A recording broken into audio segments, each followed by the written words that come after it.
Pues para empezar este programa, vamos a empezar con el primer tema. Y el tema es la dimensión social de la fe en Cristo. El expositor de este tema es Víctor Manuel Chávez Buitrón. Él es laico, está casado con Olivia, tiene cuatro hijas, tiene ya 2 nietos. Él estudió filosofía y doctrina social en la iglesia en Roma, en la Universidad Salesiana y en la Gregoriana, respectivamente. Y en México estudió teología en la Universidad Pontificia de México. Trabajó en el IMDOSOC por 20 años, 17 como subdirector académico y 3 como director general. Actualmente trabaja en la Universidad Pontificia de México como director de promoción nacional y participa en la mesa directiva del Consejo Nacional de Laicos. También es conferencista en temas de iglesia, compromiso laical y doctrina social de la iglesia. Víctor, te damos la bienvenida. Muchas gracias, Mariana. Muchas gracias, padre. Saludo también a los presidentes del Consejo Nacional, a Rosario y a Mario. Y un saludo muy afectuoso a cada uno de ustedes que se han conectado esta noche para comenzar este ciclo de conferencias. La verdad es que nos hace mucha ilusión cada nuevo curso, cada nuevo grupo que se amplía, porque vemos la acción de Dios que está recorriendo todo el país. Ustedes son el grupo 16, si no me equivoco, y ha habido grupos de hasta 400 personas. Entonces, es un ejército de católicos que de todas las ciudades, de todas las, a lo ancho y largo de este país, se están formando en estos temas y creemos que con mayor conciencia pues vamos a poder hacer una aportación muy cualificada y muy desde la fe en Cristo en el próximo proceso electoral. Entonces, ustedes se unen, ahorita hay 198, casi 200 personas, ustedes se unen a las 1,400 que ya han tomado este curso, más otros grupos que vienen a continuación. Y si pensamos además que ustedes pueden replicar o compartir mucho de lo que aquí escuchen con otros hermanos, pues obviamente los católicos, los laicos particularmente, habremos despertado. Es un dicho ya muy viejo, ¿no? Es la hora del laico, pero dice el Papa como que se detuvo el reloj por mucho tiempo. Entonces, hoy ya no está detenido el reloj, hoy los laicos estamos madurando, estamos avanzando, estamos con nuestra libre iniciativa, siendo responsables de lo que nos toca hacer, y eso que nos toca hacer se llama llevar la fe en Cristo a la dimensión social y particularmente a la vida política. La fe en Cristo que se proyecta hacia estos niveles para construir el bien común, y que esta construcción del bien común ayude a muchos hombres y mujeres, o a todos los que vivimos en este país, a tener los elementos para nuestro mejor desarrollo. Entonces, bienvenidos todos, felicidades. Vamos a intentar, en la medida de lo posible, que las presentaciones que vamos a usar, ustedes las tengan. Se las vamos a ir mandando a Mariana, y Mariana que se las envía a todos ustedes, de manera que lo que van a ver en pantalla, pues no lo escriban porque lo van a tener íntegro, pero algunas cosas que no están en pantalla y que pueden ser útiles, pues sí, tomar nota al respecto. Voy a compartir en este momento la pantalla. Sí, se ve. Sí, se ve. Muy bien. Además, este grupo es muy especial y muy bonito por el carisma, por el apostolado que ustedes tienen, adoración eucarística perpetua. No sé si es la primera vez que tienen un curso de esta naturaleza, formación política desde la doctrina social. Parecería ser que son dos cosas que se excluyen, pero no, van de la mano y seguramente van a encontrar también elementos, muchos elementos para llevar como motivo de su adoración eucarística, como motivo de su oración de frente al Santísimo, muchas de las cosas que vamos aquí a explicar un poco. El tema 1 se llama así, Dimensión Social de la Fe en Jesucristo, Y lo primero que les pedimos es, como 3 premisas antes de iniciar la temática: perseverar, perseveren en el ciclo. Y no le pregunten al primero o segundo o tercer tema cómo vamos a hacer esto, cómo se hace esto, porque son 15 temas y los cómo y las respuestas muy prácticas ustedes mismos las van a encontrar una vez que, escuchando los 15 temas, hagan su propia síntesis. Se trata de que ustedes hagan su propia síntesis de estos temas, no simplemente de que sean repetidores de esto. Y haciendo su propia síntesis, formen su conciencia, y formando su conciencia, disciernan en conciencia las mejores respuestas en materia política, particularmente de frente a un proceso electoral que se avecina en el mes de junio. Y ya por las características, ustedes lo van a ver posteriormente, pues es un proceso electoral de suma trascendencia para el país. Entonces, a mí me causa mucha ilusión compartir, que todos los expositores que vamos a participar compartamos estas ideas con ustedes. De esta manera les ayudemos a formar la conciencia, pero también me hace mucha ilusión pedirles que lleven todos estos temas a la oración eucarística, a la adoración, y de frente al Santísimo, poner a México, poner al país de frente al tabernáculo, para que sea el Señor también el que nos ayude a todos a construir una nación digna de ser católica y guadalupana. Segundo, abran su mente y abran su corazón. Probablemente haya cosas que van a escuchar y que no van en la misma línea de lo que siempre han escuchado, o cosas nuevas, o cosas incluso que pueden como contradecir lo que ya sabían. Entonces, ante esta realidad, lo peor y lo que no les recomiendo es resistirse, ¿no? Resistirnos e incluso salirnos de las conferencias. Ya no me gustó lo que dijeron, entonces me salgo. No. Tienen que perseverar y tienen que abrir la mente y el corazón para ir incorporando conceptos nuevos, ideas nuevas a su propia visión de estos temas. Y lo más importante a nivel práctico sería compartir esto. Si los 200 que estamos ahorita aquí, o los 300, 400, no sé cuántos vayamos a hacer, pueden replicar esto ante 5, 10, 15 personas, pues imagínense el efecto. O aunque sea 1 o 2, pero que no se lo queden como algo privado, algo que los enriqueció, pero que se queda solo en ustedes, ¿no? Compártanlo, porque esa es la intención de todos estos cursos. Y bueno, el Consejo Nacional con este curso también está de alguna manera como Consejo Nacional, ¿qué les digo?, emergiendo a la vida pública, porque el Consejo Nacional lleva muchos años formados, pero estaba como oculto, como abajo sotoboche, como que no aparecía mucho ni se veían sus acciones. Y con el favor de Dios, con este curso y otras cosas, en este periodo, con Rosario y con Mario en la presidencia, pues el Consejo Nacional ya es una voz visible. Ya los obispos saben del Consejo Nacional y muchos movimientos, y en muchos lugares se comienza a escuchar el Consejo Nacional como una voz de los laicos que han madurado y que quieren hacer su tarea con toda responsabilidad. Muy bien, es el tema 1, y yo creo que este tema es el piso firme, son los cimientos, porque si no tenemos bien los cimientos, pues no podemos construir algo sólido y algo grande. Los cimientos son muy importantes para una construcción de muchos pisos y que dure, que perdure. Si los cimientos son débiles, no se puede hacer mucho.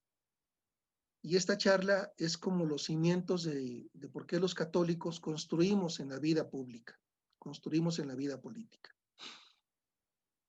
Y lo primero que hay que decir es que esto parece un trabalenguas, pero no es un trabalenguas. Si no se vive como se piensa, al final terminamos pensando como vivimos. Entonces, la vida del hombre y de un cristiano también, es esta dialéctica entre vivir como todos o vivir como Cristo nos pide vivir. Y ese vivir como Cristo nos pide vivir a veces significa ir en contra o en otra dirección o a otro ritmo de lo que hace la gente común y corriente, particularmente quienes no son creyentes. Entonces, tenemos que atrevernos a llevar nuestro pensamiento a la vida, la doctrina cristiana a la vida, las enseñanzas de Cristo a la vida, porque si no lo hacemos, vamos a terminar justificando nuestra forma de vivir tibia, media cristiana, a ratos sí, a ratos no, en fin, ¿no? Y esto nadie lo quiere. De manera que si no vivimos como cristianos, pues vamos a terminar por dejar de ser esa sal del mundo que Cristo nos pidió ser, que Cristo quiere que seamos. Ustedes son la sal de la tierra, ustedes son la luz del mundo, pero si esta sal se desvirtúa, ya no sirve, o sirve para echarse a la basura. Y eso no queremos, y mucho menos tratándose de la adoración eucarística perpetua. Queremos que todos seamos adoradores en espíritu y en verdad. Y esto significa que la misma adoración a Cristo en la Eucaristía la llevamos a la vida y adoramos a Cristo presente en las realidades sociales, en las realidades humanas que nos tocan vivir, en donde también está Cristo, particularmente en la vida de los pobres, de los desheredados, de los de abajo, de los de atrás. Ahí está Cristo. Y también ahí estamos llamados a adorarlo, de forma que seamos adoradores en espíritu y en verdad. Y esto es hermoso. Pues bien, el método que vamos a seguir pues, es el método de la doctrina social de la Iglesia. Y ese método tiene 3 momentos: ver, juzgar, actuar. Ver la realidad, juzgarla o evaluarla a la luz del Evangelio, del magisterio de la Iglesia, y vivir, llevar a la vida, actuar esa doctrina y esas enseñanzas. Pero antes de ver concretamente bajo el método ver, juzgar, actuar y comenzar a hacer nuestra disquisición, se trata de que la fe es el motor de todo esto. La fe es el alma de todo este dinamismo que nos lleva a ver, juzgar y actuar. La fe en Cristo Jesús no es algo ajeno a toda esta dinámica que les estoy invitando a iniciar, sino todo lo contrario. Es más, si hacemos a un lado la fe en Cristo Jesús, podemos caer fácilmente en idolatrías, en ideologías y en dejar de ser cristianos. Entonces no podemos hacer a un lado la fe. Es el motor, es el alma, es la inspiración, es la indicación, es la orientación, es el impulso que nos mueve a trabajar también en el campo de lo social. Y no se trata de la fe en Buda o en, vaya usted a saber en quién, en Mahoma o en otros tantos líderes religiosos de otras épocas, sino que es la fe en Cristo Jesús, el Hijo de Dios que se encarnó, que nació de María. Acabamos de pasar Navidad y la última fiesta de la Epifanía y cerramos un ciclo litúrgico muy bello de la Navidad y adoramos a ese Cristo hecho carne, ese hombre que es Dios, ese Dios que es verdadero hombre, pues también estuvo bajo algunos aspectos sujeto a la naturaleza humana, verdadero hombre, y esto también tiene que ver con que él creció, pasó de ser niño a ser adolescente, pasar de bebé a niño, adolescente, a joven, adulto, y a comprender su vocación, y a realizar su vocación, el proyecto del Padre, que es el reino, y a compartirlo y a llamar a los que Él quiso. Y bueno, todo el desenlace lo sabemos muy bien, lo conocemos muy bien porque está en los evangelios. Estamos hablando de este hombre Jesús, es la fe en Cristo Jesús. ¿Y por qué tenemos fe en Cristo Jesús? Para empezar, no es una idea, no es una filosofía. Estudiamos estas cosas, pero no entran solamente por el estudio, por los libros, por la razón, sino que al final la fe en Cristo Jesús, ustedes y yo lo reconocemos, pues es un don, es un regalo. Nadie hizo méritos para recibir este regalo. Fue Dios el que nos eligió. ¿Qué nos dio de regalo? Ni más ni menos que su Espíritu, que el Espíritu Santo, que el Espíritu Divino. Ese mismo Espíritu que movió a Jesús hacia el desierto para ser tentado, que movía a Jesús para apartarse y hacer oración, ese mismo Jesús que lo movía y lo impulsaba a realizar los milagros, a enseñar todo lo que nos enseñó, es ese mismo Espíritu el que nos ha sido participado en el enorme regalo que es el bautismo.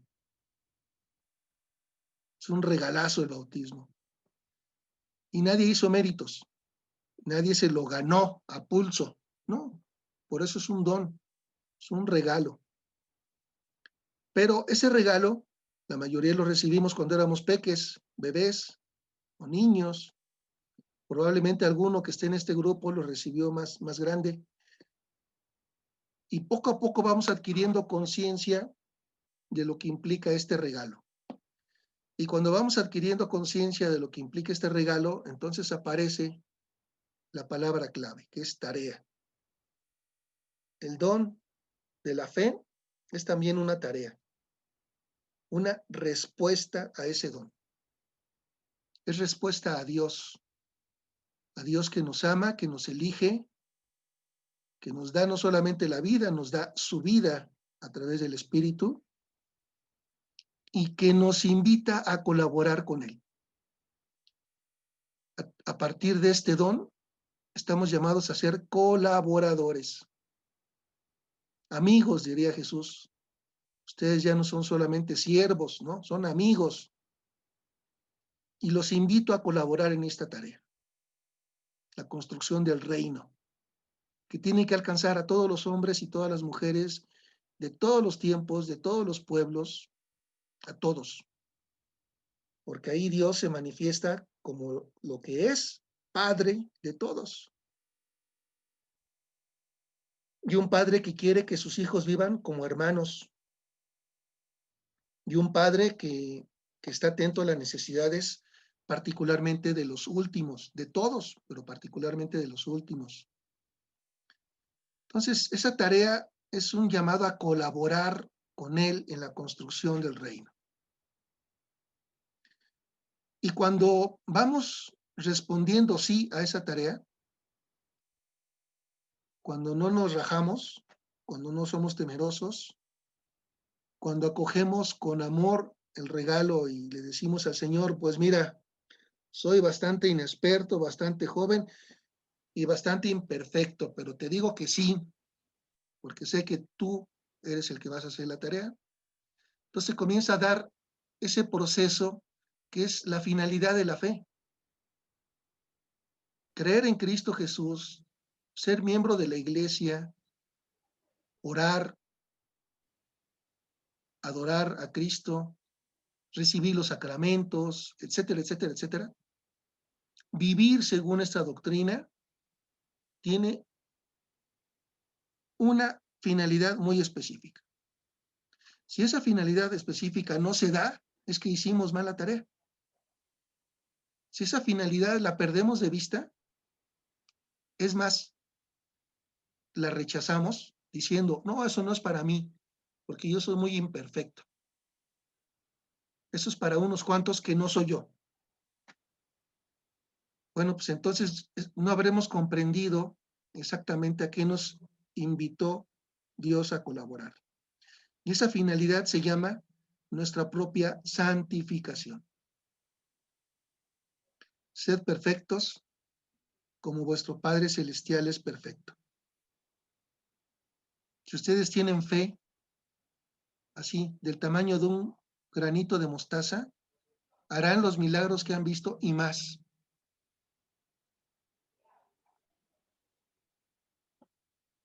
Entonces, la fe en Cristo Jesús es un don que se convierte en tarea, y esa tarea, conforme la vamos desarrollando, se va dando en nosotros un proceso de transformación de nuestras personas, y ese proceso se llama proceso de santificación. No podemos ser otros Cristos, no somos de la misma naturaleza, pero podemos crecer a la medida de Jesucristo, cada uno desde su propia individualidad. Gilberto Sebastián puede crecer a la medida de Cristo como Gilberto Sebastián. Y Patricia también, a la medida de Cristo como Patricia. Y Edgardo Duarte lo mismo, etcétera, etcétera. Y de esto se trata. Pero esta tarea no solamente se realiza adentro de la iglesia. Es una tarea que se realiza también en la vida social, en la vida política, en nuestra relación con otros hombres y mujeres que no son católicos necesariamente. Entonces, estamos muy acostumbrados a ver que esta tarea se realiza dentro de la iglesia, dentro de mi grupo, dentro de la adoración, dentro de la diócesis, dentro de la parroquia, pero nos cuesta trabajo entender que esta tarea también incluye la dinámica social y política en la cual vivimos, en la cual nos movemos y somos. Estamos ahí. Y es por esto que este curso, pues, parte de este hecho. Vamos a reflexionar qué es la fe, que incluye los contenidos de fe que nos ayudan a entender por qué esta fe se proyecta de manera natural, sin forzarla, sin forzar nada. Se proyecta también en la realidad social y política, en este caso de nuestro país, México, de manera natural.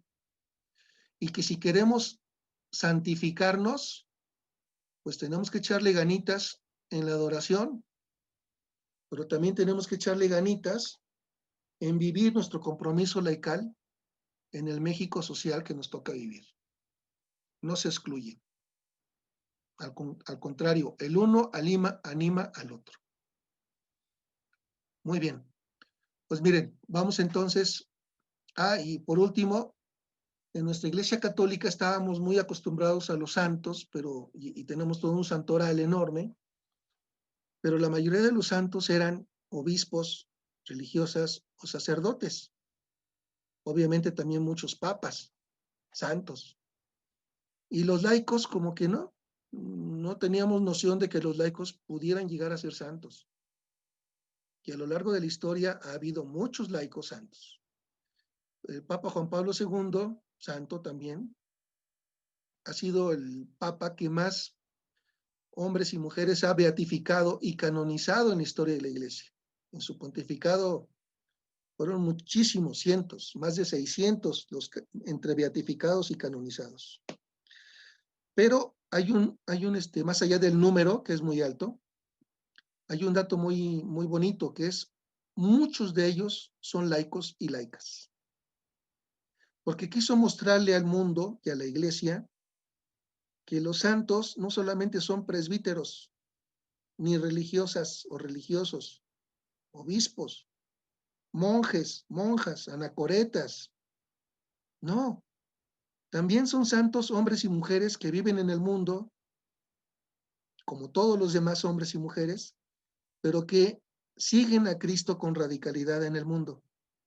Y haciéndolo, logran su santificación. Es más, no se necesita llegar a viejito para ser santo, llegar a la tercera edad o morir anciano para oler a santidad. Tenemos también muchos santos jóvenes, casi que niños o adolescentes. Aquí cito a uno que ustedes seguramente conocen, José Sánchez del Río, mexicano, jovencito. Y está este beato actualmente, Carlo Acutis, un italiano de nuestros tiempos, de los tiempos del Internet, que murió jovencito, y sin embargo ya por sus virtudes, por su heroicidad, pues ya fue beatificado. Entonces, pongo estos ejemplos para decir, no tengamos miedo a la santidad, porque es la vocación a la que Dios nos llama, a ser santos. Y al final, lo que tenemos que decir es sí, y dejar que Dios trabaje en nosotros, que Dios nos trabaje a nosotros, transforme nuestro barro y haga una obra maestra como Él la quiere hacer. No es el método de la virtud estoica y nosotros y nuestra voluntad la que nos vamos a hacer santos. Es la transformación que hace Dios en nosotros. Bueno, estando así las cosas, les traigo a colación este texto que ya lo conocen, que es también del Papa Juan Pablo II y que es de la famosísima Christi Fideles Laici. En esta exhortación apostólica, Christi Fideles Laici, el Papa dice: nuevas situaciones, tanto eclesiales como sociales, económicas, políticas, culturales, reclaman hoy con fuerza muy particular la acción de los fieles laicos. Si el no comprometerse se ha sido siempre algo inaceptable, el tiempo presente lo hace aún más culpable. A nadie le es lícito permanecer ocioso. Bueno, este texto lo traigo a colación por dos razones, miren. Estamos viviendo nuevas situaciones, tanto en la iglesia como en la vida social, económica, política, cultural. Estamos viviendo nuevas situaciones. Traemos problemas viejos, pero también hay situaciones nuevas. Y tanto los problemas viejos como las nuevas situaciones nos reclaman una acción como laicos. Mi segundo elemento: a nadie le es lícito estar sin hacer nada, justificar su apatía, su flojera, su falta de participación. Y ya no hablo de los que participan, pero para beneficiarse a título personal. Eso va contra la misma doctrina católica. A nadie le es lícito permanecer ocioso. Entonces, con este texto quisiera invitarlos a ver rápidamente, en esta metodología Ver, Juzgar, Actuar, vamos a ver cómo está la realidad social y eclesial.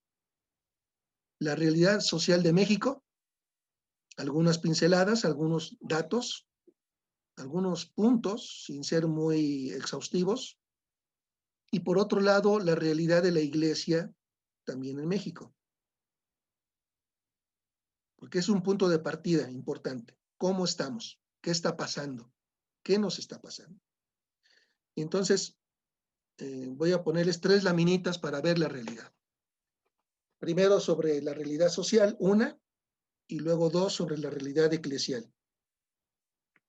Y todo ello nos ayuda a ir entendiendo nuestra responsabilidad en el momento actual.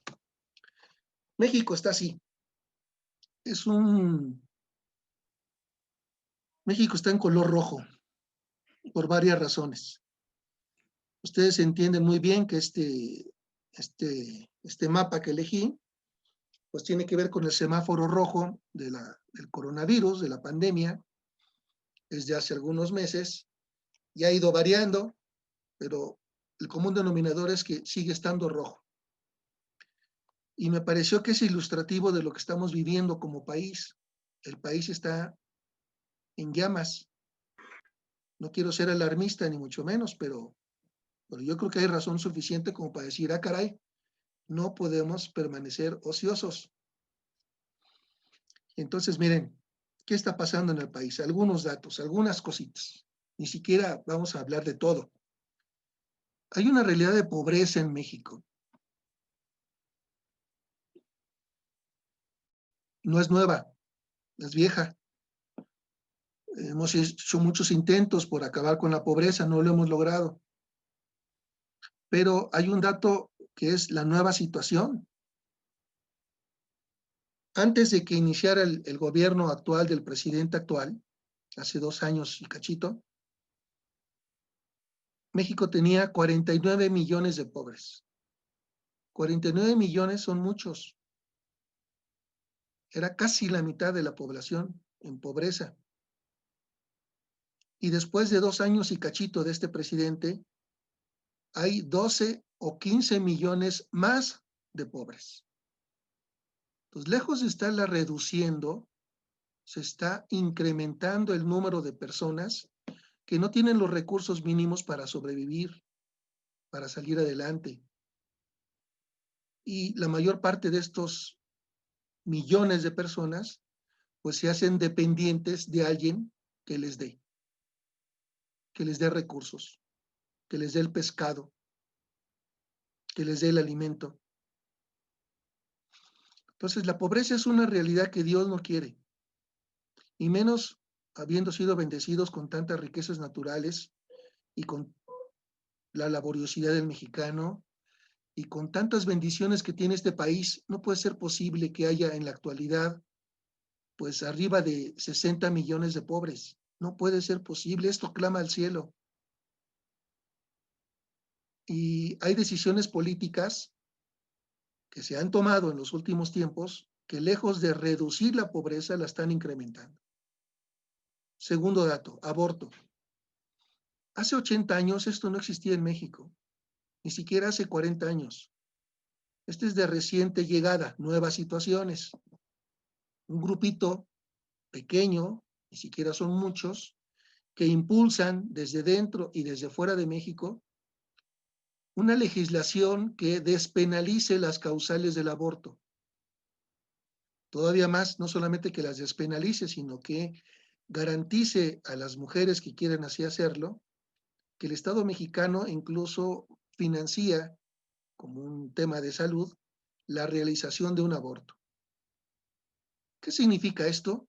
Pues que hay una cultura de muerte, decía Juan Pablo II, que hay una cultura que no valoriza la vida humana en el vientre materno, que hay hombres y mujeres que no le dan valor a eso, ponen el acento en valores secundarios o de tercer orden, y a partir incluso de confusiones, llevan a nivel legislativo un impulso por despenalizar, por, dicen ellos, descriminalizar el aborto, que se pueda permitir y que el Estado mexicano lo pague incluso, que en las clínicas de salubridad se pueda realizar el aborto sin ninguna consecuencia. Y ustedes y yo sabemos, por nuestra doctrina católica, pues que allí hay una vida humana y que la vida es sagrada.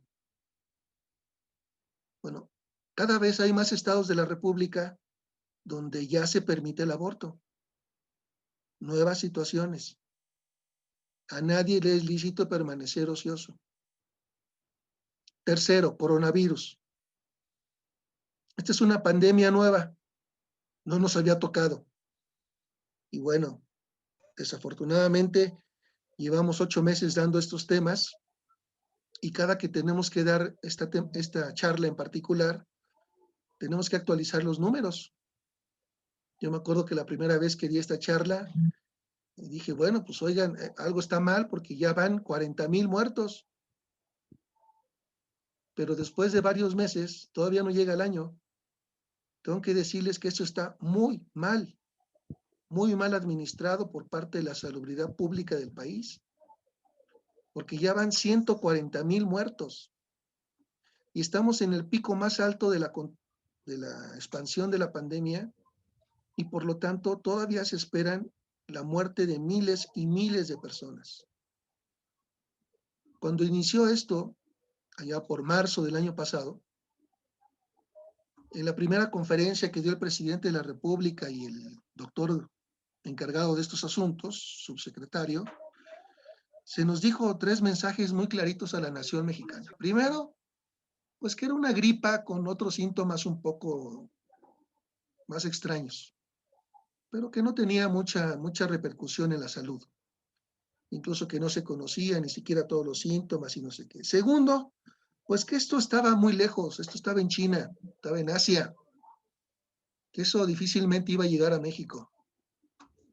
Y tercero, eso se dijo, y ustedes pueden verlo en las repeticiones que hay en YouTube y en Facebook y demás, de todas estas mensajes.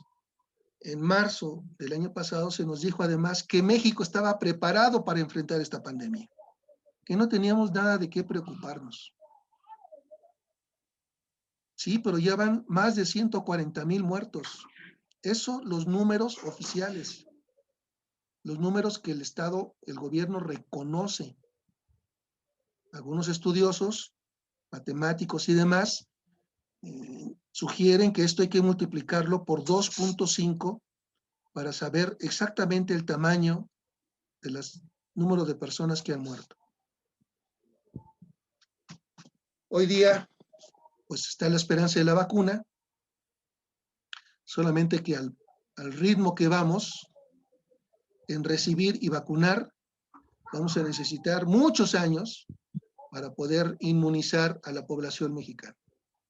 Muchos años. Entonces, algo no se está haciendo bien, políticas públicas de salud, para prevenir que más mexicanos se contagien, para prevenir que más mexicanos mueran, para atenderlos a los que desgraciadamente se contagian. Y hoy día estamos viviendo momentos álgidos, muy canijos, tenebrosos, perdónenme la expresión, de lo que significa esta pandemia. No hemos tocado fondo.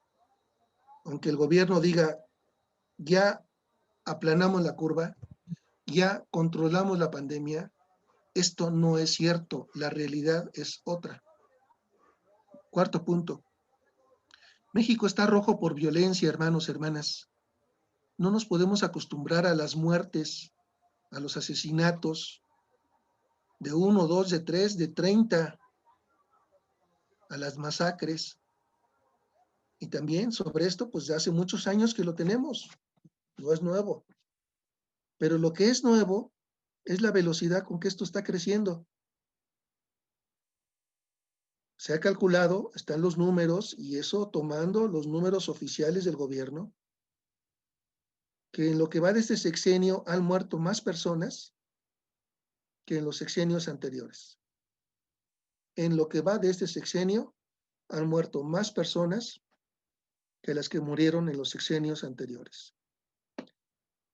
Entonces, México está teñido de rojo. Hay asesinatos, hay muertes dolosas por todos lados. Muchos de ellos se llaman feminicidios. Son muertes de mujeres, a veces con mucha crueldad, o muchas veces con mucha crueldad. Y no se siente que algo estemos haciendo bien para terminar con esto, sino que al contrario, se percibe un ambiente en el cual los sicarios, los que están metidos en esta industria, todos los que cometen estos asesinatos, están felices de la vida porque no hay ni persecución, ni ley, ni medidas que vayan disminuyendo esto. Y eso también pasa por políticas públicas, en este caso de seguridad pública. Está el tema de la corrupción, que tampoco es nuevo. Sí, desafortunadamente tampoco nos vamos a azotar, ¿verdad? No somos el único país de corruptos. Casi todos los países tienen. Pero el nivel de corrupción es brutal. Y este gobierno ha dicho que, pues esta es una de sus principales banderas, la no corrupción, son incorruptibles, dicen que son distintos.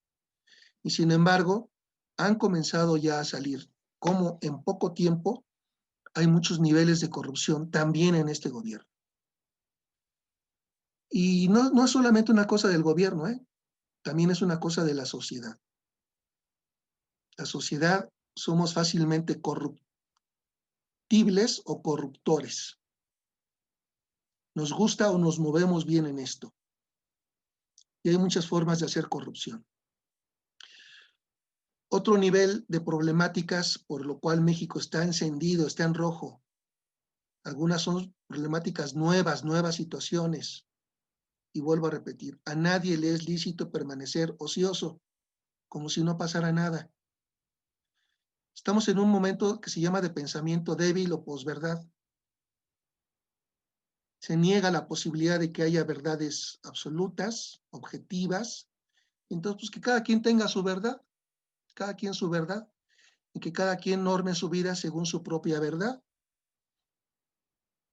Y esto en el terreno político se llama el terreno o la era de la posverdad. Es decir, que hoy día, no me quiero extender mucho porque va a haber un tema dedicado a esto, hoy día en política no importa si usted político dice la verdad o no la dice, si lo que dice está avalado con hechos o no, si lo que dice está sustentado por la realidad, eso no importa. Por eso estamos en la pos, en el más allá de la verdad. Lo que importa como político es que usted mueva el ánimo, los estados de ánimo, los sentimientos, las emociones de la gente para conseguir su propósito. De eso es lo que se trata hoy día la política. Y en ese terreno estamos instalados en el campo de la mentira. Se miente con tal naturalidad y se dice tantas veces una mentira que termina por creerse que es verdad. Y ese es un terreno delicadísimo. Y por supuesto, como cristianos católicos no podemos participar de esa cultura de la posverdad. ¿Qué les digo del desempleo?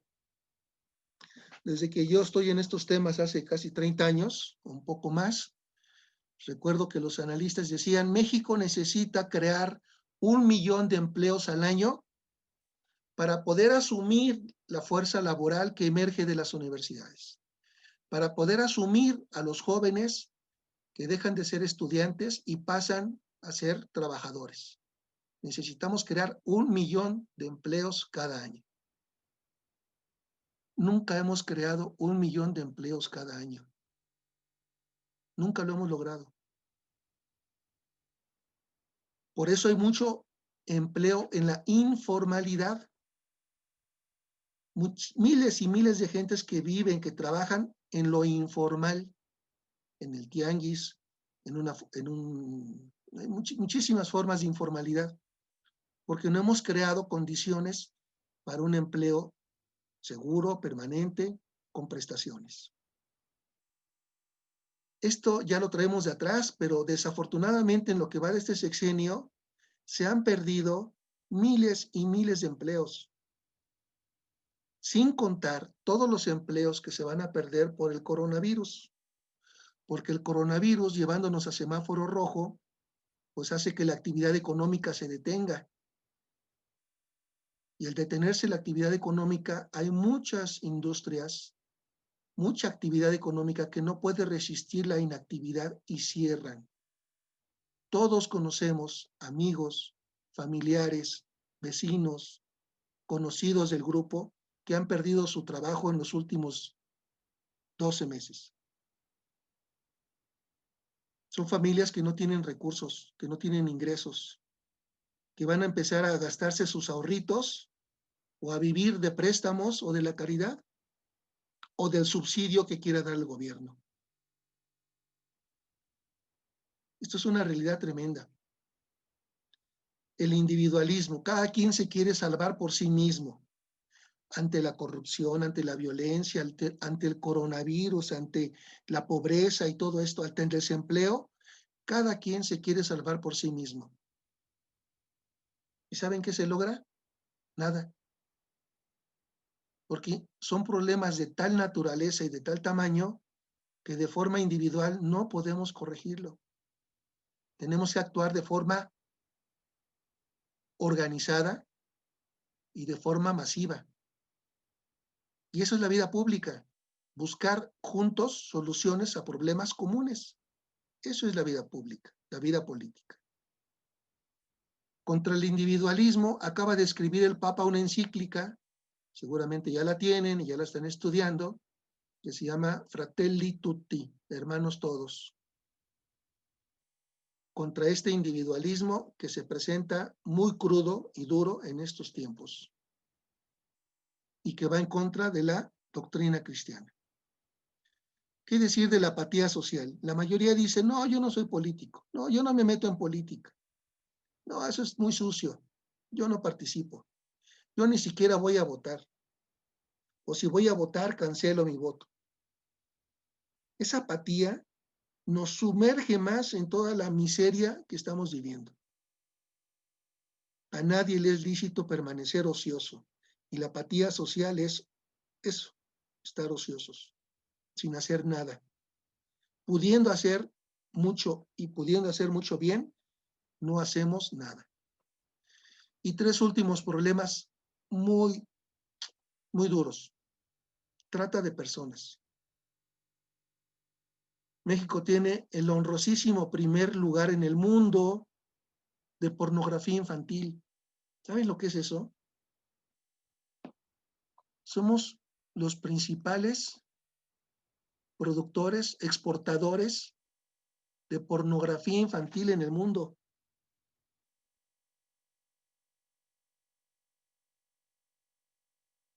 También hay explotación sexual y laboral de niños,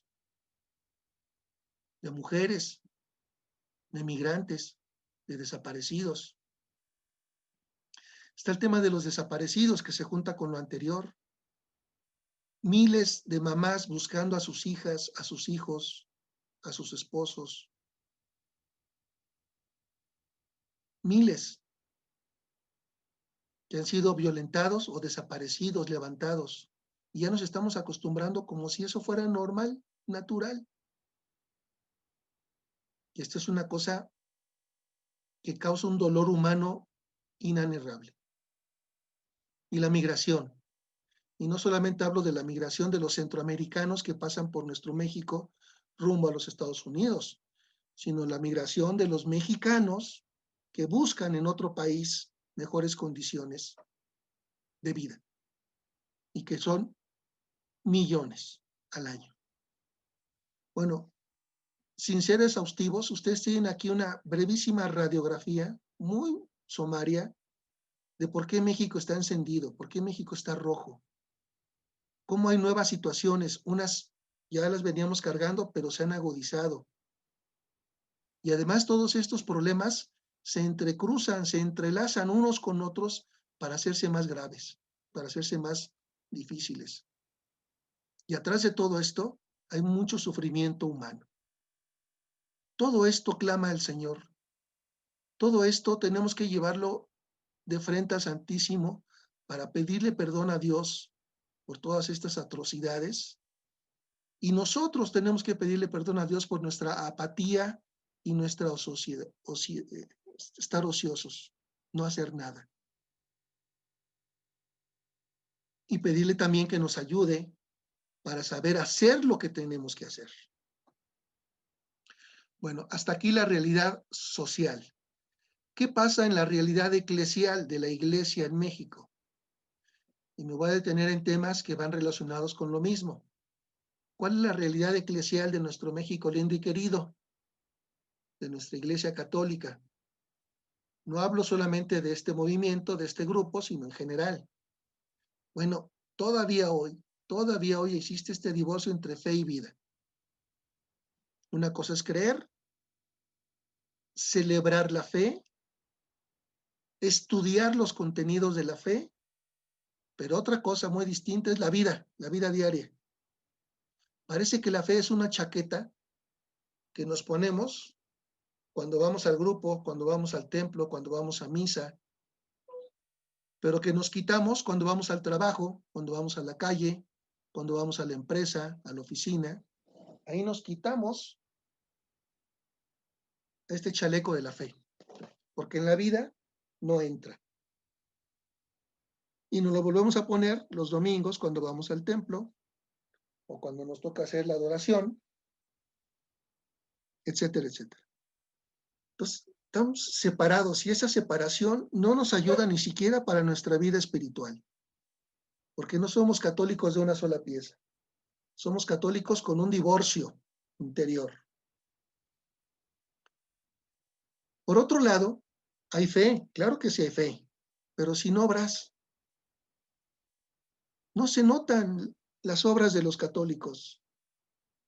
Se nota que los católicos son de misa dominical. Les encantan las misas, los sacramentos, los rezos, las estampitas, las devociones, las imágenes, los rosarios, pero no las obras. Y aquí tenemos que recordar lo que nos dice el apóstol Santiago: la fe sin obras está muerta. O tenemos una fe viva o aparentemente viva, pero que está desencarnada. Una fe muy nutrida, muy vivida, muy sentida hacia las cosas de adentro de la iglesia. Nos preocupa mucho y sufrimos mucho si se enferma el señor obispo o el señor párroco, pero no nos preocupan los cientos de mujeres que han sido asesinadas, violentadas, mancilladas, o niñas. Entonces, una fe como desencarnada, fuera de la realidad de ese México rojo, no le dice nada a la fe de los que nos decimos creer. Además, fíjense que hay palabras que eran propios del catolicismo, particularmente del catolicismo social: solidaridad, justicia, ayuda, caridad, pues eran propios de la iglesia. Pero hoy en día se han apropiado de esas palabras y de esas realidades hasta los mismos partidos políticos. Y puede ser que lo realicen mejor que nosotros hoy. Y por último, pues todo vacío se llena. El vacío que hemos dejado, el vacío que hemos dejado los católicos en la vida pública, la han llenado otros, con otros valores o sin valores. Y por eso estamos como estamos. Todo vacío se llena. Y nosotros hemos dejado muchos vacíos como católicos. Una laminita más sobre cómo está la iglesia en México, particularmente la iglesia de los laicos.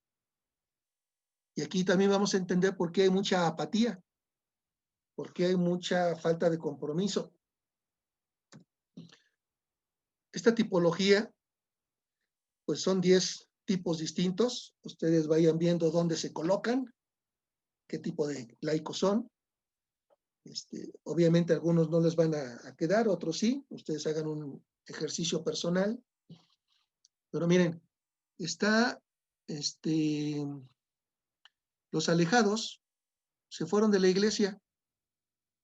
Antes participaban, pero se fueron. Algo pasó y se fueron. Presumiblemente llevan sus raíces. Están ahí muy escondidas, pero tienen raíces.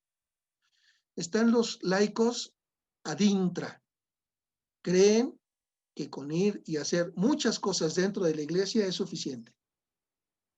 Entonces tienen muchos apostolados, muchas cachuchas, participan en muchas reuniones, todo el tiempo están en el templo, muy activos, pero todo hacia adentro de la iglesia, no hacia afuera. Están los tibios, hay laicos tibios, tienen una fe débil, una fe poco formada y por lo tanto muchas veces una moral laxa. Hay católicos que no le ven problema en votar por un candidato que promueve el aborto. Hay católicos que no le ven problema en votar por una iniciativa de ley que restringe la libertad religiosa. Hay católicos que no le ven problema a que los políticos mientan.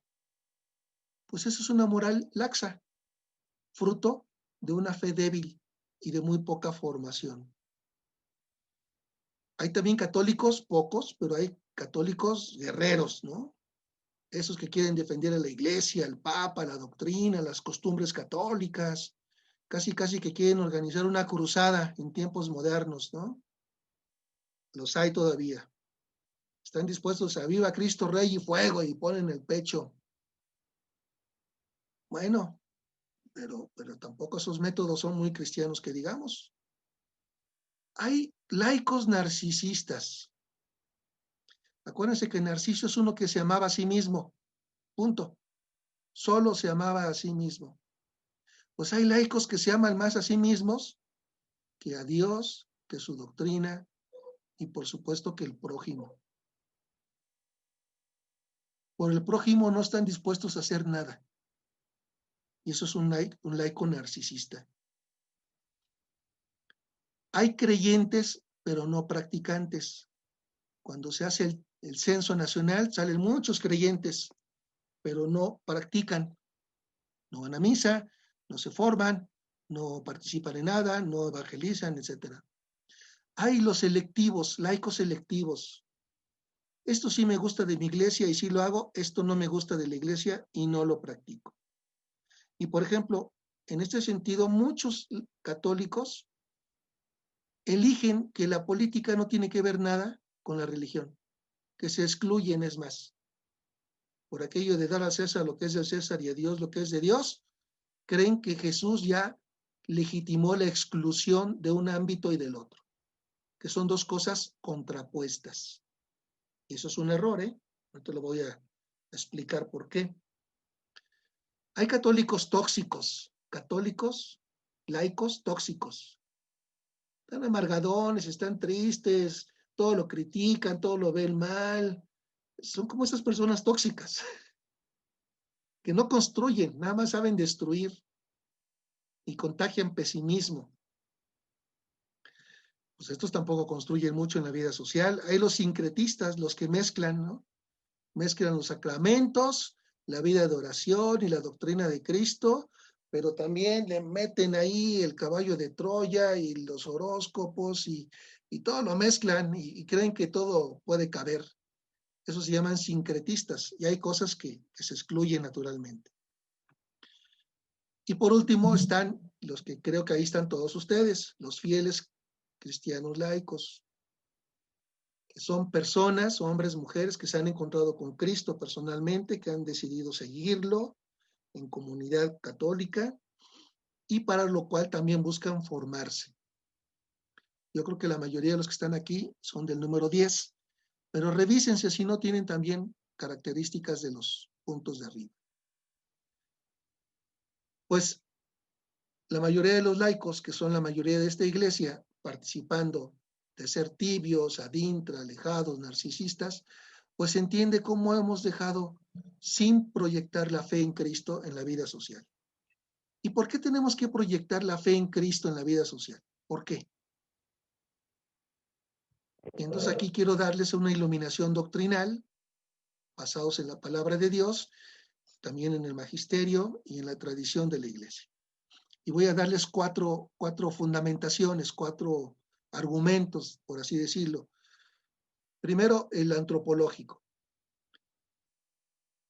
Ser cristiano católico incluye una manera de entender al hombre. El marxista tiene una manera de entender al hombre. El liberal o neoliberal tiene una manera de entender al hombre. El maometano tiene una manera de entender al hombre. Y así, cada ideología o cada propuesta tiene una manera de entender al hombre. Nosotros tenemos una manera de entender al hombre. ¿Cuál? Esa que Cristo nos ha revelado. Dice el Concilio Vaticano II que Cristo no solamente nos vino a revelar quién es Dios, sino que también vino a revelarle al hombre quién es el propio hombre, quiénes somos nosotros. Y es parte de la doctrina católica. Si no tenemos bien claro esto, pues muchas veces aquí es donde la puerca tuerce el rabo y no entendemos por qué la fe se proyecta en la vida social. Y nada más voy a poner un punto, para no extenderme mucho, sobre este argumento. El desarrollo de la persona va de la mano, está condicionado del crecimiento de la propia sociedad. No puede haber desarrollo de la persona, crecimiento de la persona, incluso en el ámbito espiritual, si no hay una sociedad que se lo permite y lo favorece. Van de la mano el crecimiento. Entonces, para ser mejor persona en todas sus dimensiones, necesito vivir en una sociedad mejor. Y si vivo en una sociedad mejor, yo soy mejor persona y alimento a esa sociedad para que sea mejor. ¿Qué nos está diciendo el México Rojo? Que el individualismo exacerbado con el que cada quien quiere enfrentar sus problemas, que no logra resolverlos, lo que nos está llevando es a un nivel de deshumanización tremendo. Y en ese nivel de deshumanización no hay desarrollo de la persona. Al contrario, hay involución de la persona. Hay deshumanización de la persona. Entonces, ¿por qué tenemos que trabajar en el ámbito social y político? Porque eso significa crear mejores sociedades para que todas las personas puedan desarrollarse, puedan crecer, puedan ser más, puedan alcanzar sus fines. Nosotros queremos crecer en la fe, necesitamos una sociedad que nos permita esas condiciones. Nosotros queremos crecer, desarrollarnos económicamente, necesitamos una sociedad, una comunidad civil que favorezca y permita ese crecimiento económico. Y así sucesivamente en todos los ámbitos. Entonces, primer nivel, trabajar por lo social es trabajar por el desarrollo de las personas.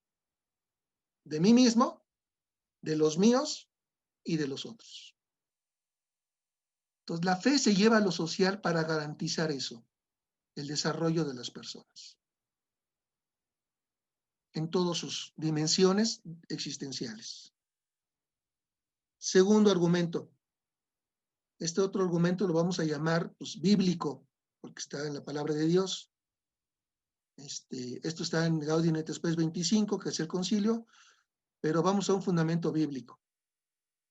Y antes de entrar en Santiago 2, que es la carta de Santiago, capítulo 2, déjenme rápidamente hacer alusión a otro texto de Mateo 20, 22, si no me equivoco.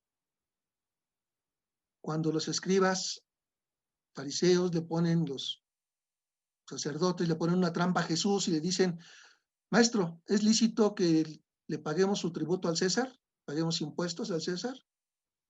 Y entonces toda esa pregunta deriva en que Jesús, sabiendo que es una trampa, les responde, pero les responde en dos direcciones. Les responde a su pregunta tramposa y además les da una lección contundente. Solamente que muchas personas interpretan este texto como la separación de la religión de lo temporal o político. Ya lo dijo Jesús, dar al César lo que es del César, ámbito temporal, político, y a Dios lo que es de Dios, ámbito religioso. Y así se interpreta esa especie de separación radical entre una cosa y la otra. Y no fue así. ¿Por qué no fue así? Porque Jesús les dice, tráiganme una moneda. Les enseña la moneda y les dice, ¿qué imagen es esta que está aquí? La del César. Bueno, entonces, si esta imagen es del César y está en esta moneda es del César, désenla al César, paguen impuestos. Pero hay un elemento más que no se narra en los evangelios, y es que esa moneda, además de tener la imagen del César, en uno de los cantos, en una de las caras, tenía una leyenda en la parte superior que prácticamente lo que decía la leyenda es que el César era Dios. Entonces, cuando dice Jesús, dar al César lo que es del César, a Dios lo que es de Dios, lo que les está diciendo es, César es humano. El César es un político, es un administrador, es un emperador. No es Dios. No lo traten como Dios.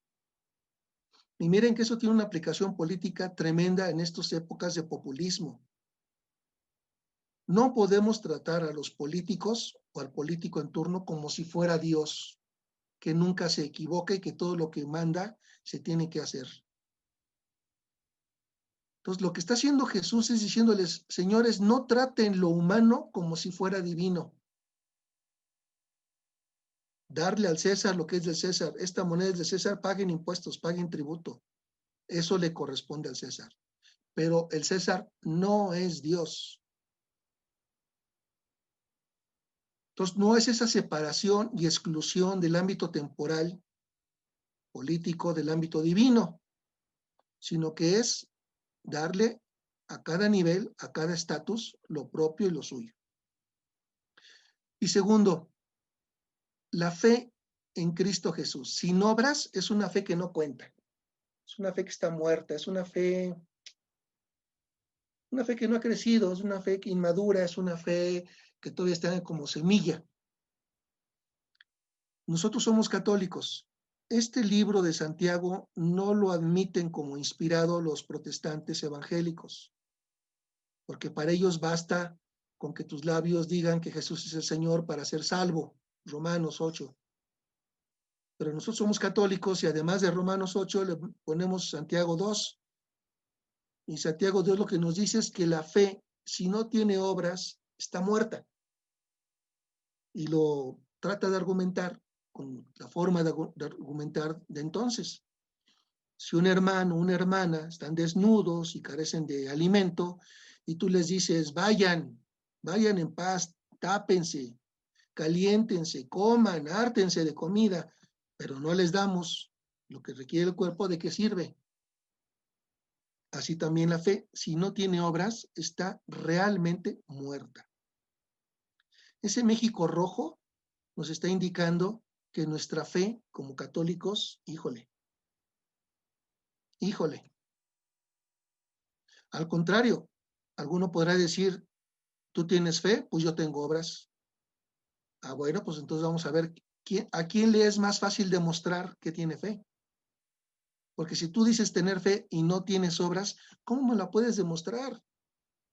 Las obras son una manera fehaciente, evidente de demostrar la fe.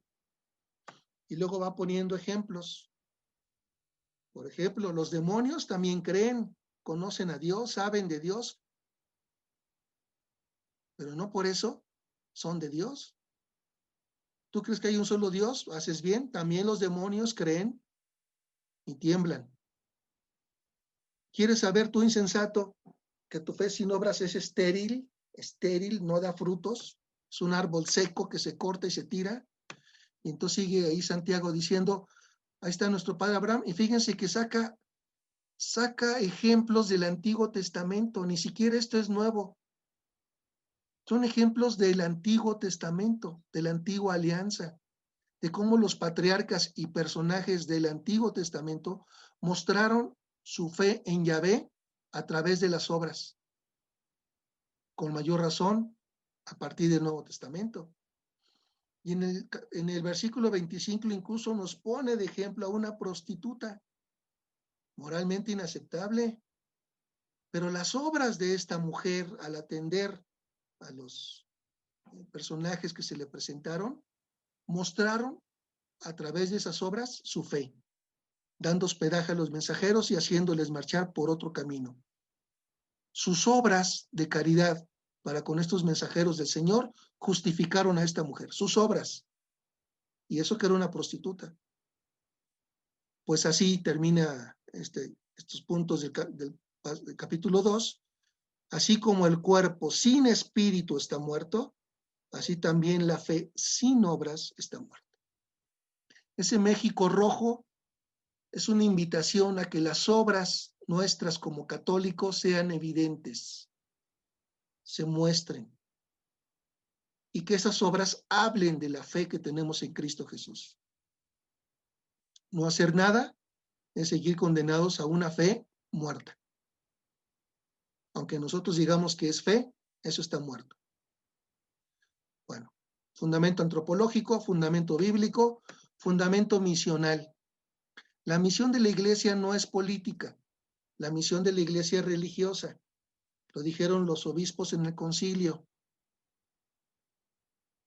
La misión propia que Cristo confía a su iglesia no es política, económica, social, es religiosa, pero de esta misma misión religiosa derivan funciones, luces, energías para establecer y consolidar la comunidad humana según la ley divina. Es decir, que de esa misión religiosa, sin salirnos del contenido de la misión religiosa, ahí hay funciones, luces, energías, enseñanzas, directrices. ¿Para qué? Para construir la comunidad humana según la ley divina. Y esa comunidad humana según la ley divina, podríamos sintetizarlo con la palabra bien común. Para construir el bien que haga bien a todos los hombres y mujeres. Y eso se hace a través de la política. Cuarto argumento, más pastoral si quiere. El otro era misional, este vamos a ponerlo como pastoral. ¿Qué significa esto? Pues la pastoral de la iglesia es la evangelización. Tomamos moción de Cristo buen pastor para llevar una buena noticia de salvación. Bueno, pues está muy bien.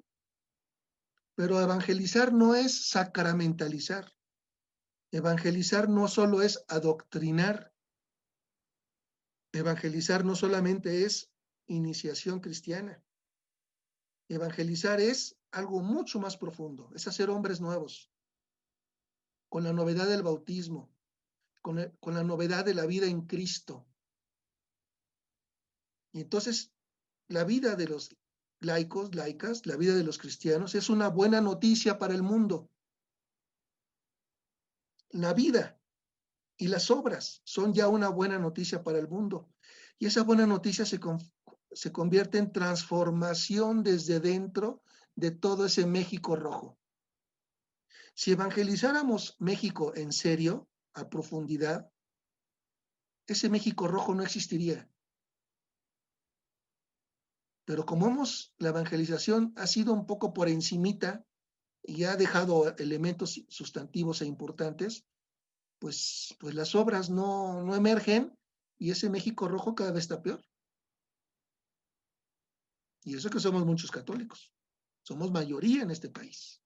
Este texto es bellísimo de Pablo VI, San Pablo VI, Evangelii Nunciandi, quien nos dice el panorama completo de lo que significa evangelizar, transformar desde dentro, renovar a la misma humanidad, hacer una humanidad, hombres nuevos. Y entonces, esta es la clave de transformación. El catolicismo, creemos que no estamos condenados a ese México rojo, porque Dios mismo nos ha salvado a nosotros, nos ha transformado a nosotros. Que a través de la transformación de nosotros mismos podemos transformar la vida social. O sea, se comienza por uno, no se comienza por las estructuras, no se comienza por los partidos o por los de allá afuera, los de la política. Se comienza por uno mismo, cuando de veras hemos acogido esa buena noticia. Bueno, tienen ahí 4 distintos elementos o argumentos de por qué la fe de manera natural se proyecta a la vida social. ¿Qué entender por evangelización? ¿Qué entender por misión? ¿Qué entender por la fe y las obras y la visión cristiana del hombre? Por donde le vean, no hay manera de sustraer la fe de la construcción social y política. El Papa Francisco reconoce avances de los laicos que se van comprometiendo, pero dice, el problema es que muchas veces se limitan a tareas intraeclesiales. Y entonces no hay un compromiso real por aplicar el evangelio a la transformación de la sociedad. Y volvemos a la palabra transformación. Entonces, qué bueno que hay laicos y laicas que estén despertando, que están participando, pero que no se nos pueden quedar solamente en las cuestiones ad intra de la iglesia. Vamos a la última parte y termino. Pido una disculpa si me he pasado unos minutos. Me voy a pasar 4 minutos más, pero ya voy a terminar. Les pido una disculpa. Y vamos a terminar haciendo esta exhortación o invitación. Dios trabaja. Claro que Dios trabaja. Dios está presente en la historia y trabaja. ¿Y eso qué significa? Que el Espíritu de Dios sopla, inspira. Los que estamos aquí en esta aula, ¿estamos listos? ¿Qué significa estar listos? Pues a dejar que el Espíritu Santo obre en nosotros. Dice Pablo en la carta de los Filipenses, leo textual, una cosa hago, olvido lo que dejé atrás y me lanzo a lo que está por delante. corriendo hacia la meta, porque quiero alcanzar el premio al que Dios me llama desde lo alto en Cristo Jesús. ¿A qué nos llama Dios en Cristo Jesús? A ser santos como nuestro Padre Celestial es santo. Esa es la meta. ¿Qué tenemos que hacer? Y voy a parafrasear esta expresión de Pablo. Tenemos que olvidarnos, tenemos que dejar atrás la apatía, tenemos que dejar atrás la corrupción, tenemos que dejar atrás nuestra falta de interés por el bien común, tenemos que dejar atrás nuestros prejuicios de que la política es sucia y no sé qué tantas cosas que nos llevan a no participar. Tenemos que dejar atrás todo eso con lo cual nosotros mismos estamos favoreciendo ese México rojo. Y tenemos que lanzarnos a la formación y a una acción decidida como católicos, considerando las enseñanzas de Cristo, considerando las enseñanzas del magisterio social. ¿Para qué? Para correr hacia la meta. Que en nuestro caso, en materia social y política, es construir el bien común. El México rojo nos dice que no se está construyendo el bien común. Nos estamos dividiendo, separando y haciendo la guerra unos a otros. Eso no es bien común. Nos estamos matando. Estamos matando las esperanzas de las futuras generaciones. Eso no es bien común. Nos estamos acabando el planeta. Eso no es bien común, etcétera, etcétera. Entonces hay que lanzarnos a correr hacia la meta, que es, en mi vida, con mis obras, construir el bien común. Y esa es la invitación, hermanos. Formarnos. Hoy iniciamos este ciclo de conferencias. Apenas son 15, ni siquiera crean que con 15 ya vamos a saber todo, por Dios, pero ya son una buena introducción. Y conociendo todos estos contenidos, bueno, pues lo más importante es vivirlos, vivir esos contenidos, para que nuestras obras den fruto en pro de la dignidad humana, de la solidaridad, de la subsidiariedad, aplicando el principio de participación, construcción del bien común. Todos esos son valores de la fe cristiana, de la doctrina social de la Iglesia. ¿Y todo eso para qué? Para santificarnos. Que esa es la meta. No podemos perder la meta. No se trata de ser buenos y tener medallitas, no se trata de pasar a la historia porque hicimos una obra buena. No se trata de hacer crecer un partido, no se trata de prebendas personales. Se trata de una labor en donde el Espíritu Santo nos mueve y lo que quiere es santificarnos juntos, desde un compromiso de fe que a través de nuestras obras mostramos para México. Porque ese México rojo, Dios no lo quiere. Y nosotros tampoco. Pues bien, bienvenidos a este ciclo de conferencias. Después de esta charla, nadie puede preguntarse, ¿por qué estamos hablando de política? ¿Qué tiene que ver la política con la religión, con la evangelización, con la adoración? Ya nadie tiene derecho a preguntar eso. Ahora vámonos de lleno a entender cómo se construye el bien común, y esto lo vamos a ir viendo a partir de las distintas y diferentes conferencias que vamos a ir dando todos los lunes a esta hora. Bueno, por mi parte es todo. Prometo enviarle esto a Mariana, la señora Mariana, para que también se los comparta, y le paso los micrófonos a los organizadores. Pues creo que ya terminamos, ¿no? Creo que ya estamos en el tiempo. Vamos a tener que despedirnos y bueno, no sin antes darte las gracias por esta exposición, esta conferencia. Yo creo que nos quedamos con muchos temas para meditar, ¿no? Bueno. Pero sobre todo desde la fe, que es lo que desde la fe estamos llamados a hacer por los demás y por el bien común, ¿no? Yo, si me permiten, y si claro, ustedes son estudiosos, les dejo una tarea. A ver. Una tarea que poquito a poquito les va a ser muy útil para todo lo que van a ver, y es, si no lo han comprado, compren la encíclica del Papa Francisco, Fratelli Tutti, y particularmente el capítulo 5. Si no quieren leer todo, no lo lean todo, pero particularmente el capítulo 5 habla con mucho tino en el lenguaje y la forma como el Papa se expresa de la buena política, de cuál es el tipo de política que la Iglesia promueve e impulsa. Y obviamente también a partir de la acción de los laicos. Y entonces, además está haciendo análisis de las cosas que vemos actualmente. Entonces, si quieren un referente magisterial, reciente y muy adecuado para lo que estamos viviendo, capítulo 5 de Fratelli Tutti, vayan leyendo. Y ya si se leen toda la encíclica, pues mejor, ¿no? Pero particularmente el capítulo 5, como tarea.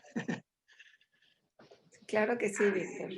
Nos llevamos entonces esa tareita, aparte de todo aquello en lo que tenemos que meditar y, ¿no? Y pensar sobre Sí. todo qué acciones vamos a tomar con responsabilidad, ¿no? Bueno, pues entonces, si no hay nada más que comentar, nos estamos viendo la próxima semana. Muchísimas gracias de verdad. Y bueno, pues estamos ahí para todo lo que se les pueda ofrecer, ya saben, en comunicación.